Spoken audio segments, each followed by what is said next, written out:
हरिओम पिला माने आज आमे भाषा विकास कालांश रे आस छवि देखि कहिबा बहिर कीटपतंग पाठटी को पढ़िबा। कीटपतंग कहले जानिछ कोन?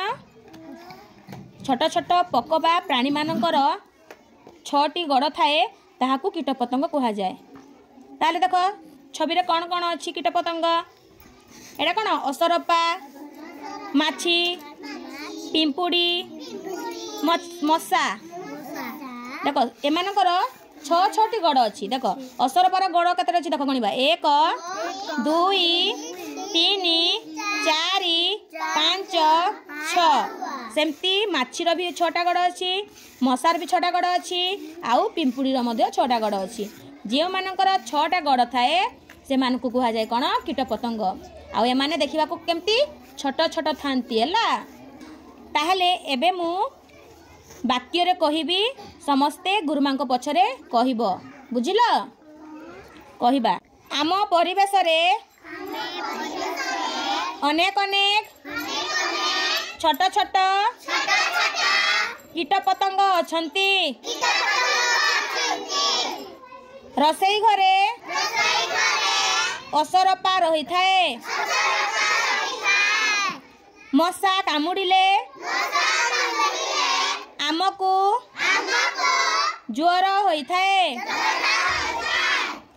खाद्य उपरे माछी बसिले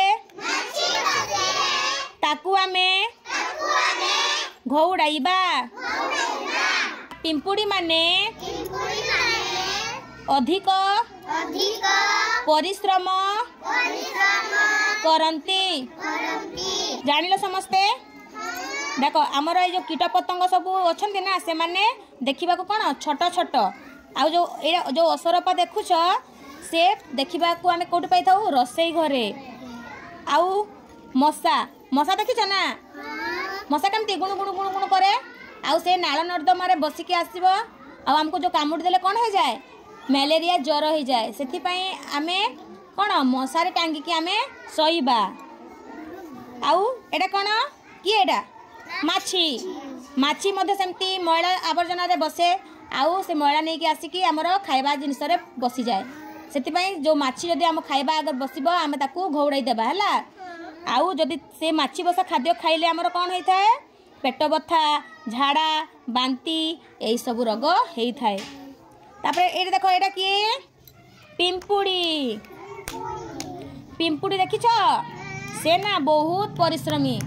से वर्षा दिन पाई खाद्य आगरू रखी थाए। आ से वर्षा आसीबा वर्षा जो आसे ना से घर भितर रही कि आनंद रे रुहे आउ खाए। सेमिति आमे मध्य अलसुआ हेबा नाही। मन लगे पाठ पढ़िबा हेले जाई कि भलो मनीष हेबा।